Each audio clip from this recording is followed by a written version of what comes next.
What's going on, y'all? Coming back with another installment of Tips with Coach D. I'm your host today, Coach Darvin Peterson, representing Ace Life basketball team, representing Molina High School, and all of the above. Today, we're going to be talking about pregame routines. Pretty fitting with tonight. We're reporting live from the gym. If you could check around my background. All right, we're here at Drive Nation here in Irving. So hopefully you guys can hear me. Hopefully the sound's pretty good. But today I want to talk about pregame routine. Pregame routine is really, really important as far as when it comes to like mentally focusing and locking in on what you got to do. I remember when I was a kid, I used to watch this movie over and over and over again. And it was called Michael Jordan's Playground. I want to say it came out, and I'm going to age myself, right? It came out in about 1991, 1992. And it was basically like a documentary on Michael Jordan um, up to that point. So, of course, he hadn't won the championships or none of that stuff. His nemesis was still the Detroit Pistons, so he hadn't overcome that challenge yet.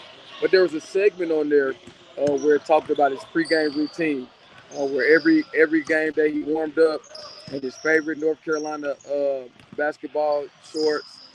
He would go back in the training room, get his ankles taped, and he would sit back there by himself, and then mentally uh, put himself through the situations that he's gonna be in game time, right? So thinking about the plays that he was gonna make, the situations that he was gonna be offensively and defensively. Thinking about his matchups, right? Is he gonna match up with Mitch Richmond for the night? How is he got to play that? He's gonna be matched up with Reggie Miller. How is he got to play that? Right. So mentally, actually playing the game out. And what he said was, once he got to the game time on the floor, it was like he had already played the game. It was like easy because he'd already been through this stuff. So now I'm a kid watching this, and like I said, I watched it over and over and over and over again, thousands of times. I remember at one point my mom, she wanted to hide the tape because I watched it so much. But what I didn't know was I was using personal development to help develop my pregame routine as a player. So of course, we know I played, pretty good high school basketball. I went on to play college football and play football professionally. But one thing stays the same, right? As athletes, you always have to have that pregame routine. So as a basketball player, I had to have a certain amount of makes. After we went through our team thing, I would go through my shot routine on where I was gonna get my looks at for the game, and I had to make a certain number for me to feel like really good, right? Almost like superstitious. Like I had to make a certain amount of right hand layups, left hand floaters, pull up jumpers, catch and shoot threes, free throws, and then I'll make a couple of half court shots because you never know. Right then I had to have this nap, and then I'll just be thinking about like really almost obsessively thinking about uh, you know what I got to do for that night. And so now being on the coaching end of it, of course the kids got things that we didn't have back then, so it's a different dynamic. Like now we didn't have cell phones, we didn't have social media. We had the little portable CD players, and you listen to your music over and over again. But now these kids have social media. You got your TikTok dances and all that stuff.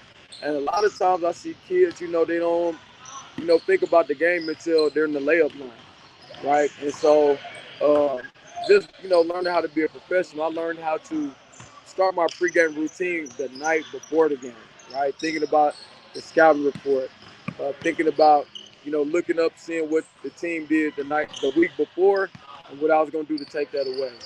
Thinking about what their favorite move is and how I'm gonna make them go to their secondary and third move, right? All this is a part of the pregame routine, and so now you can take yourself through those steps to be a little bit more prepared for the actual game time. Now, of course, once the tips off, once the game starts, yeah, you got to play the game, right? Like you got to play.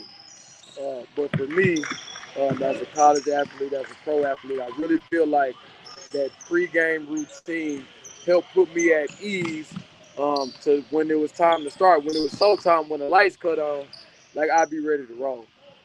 So now trying to pass that down to the kids, right? Especially with my personal kids.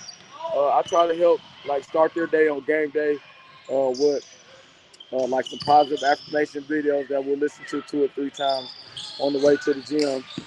Now, yeah, I'm married, and I share my kids with my wife, right? So I don't get to control the whole scenario,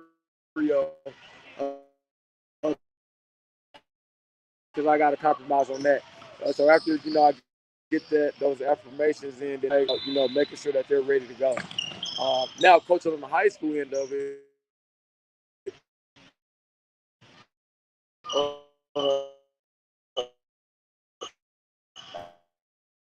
I see a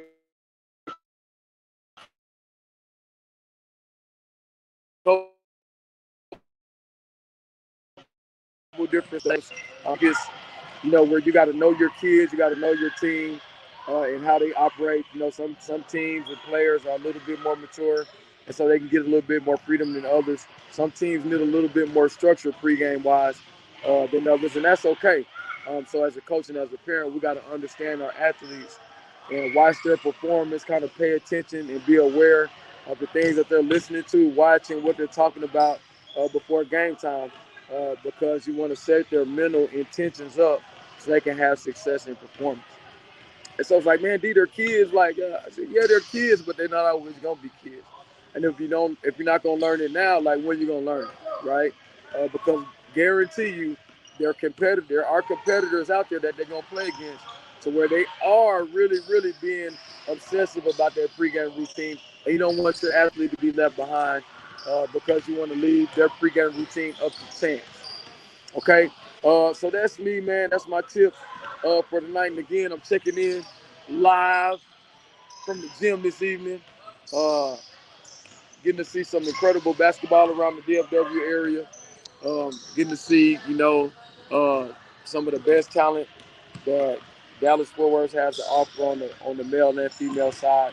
So I'm excited to be up in here again. I'm excited to share these things that help uh, prepare my athletic success, and again, just passing it down so that we as parents can pass it down to our kids. If your athletes watching, maybe there's a thing or two that you can use to help you get to the next level. And that's what it's all about. I remember sitting at the camps, the Dallas Maverick camps or Larry Johnson camp, and that was the one thing they always told us. They said, hey, there's hundreds of kids in here, but maybe we're only gonna reach one or two.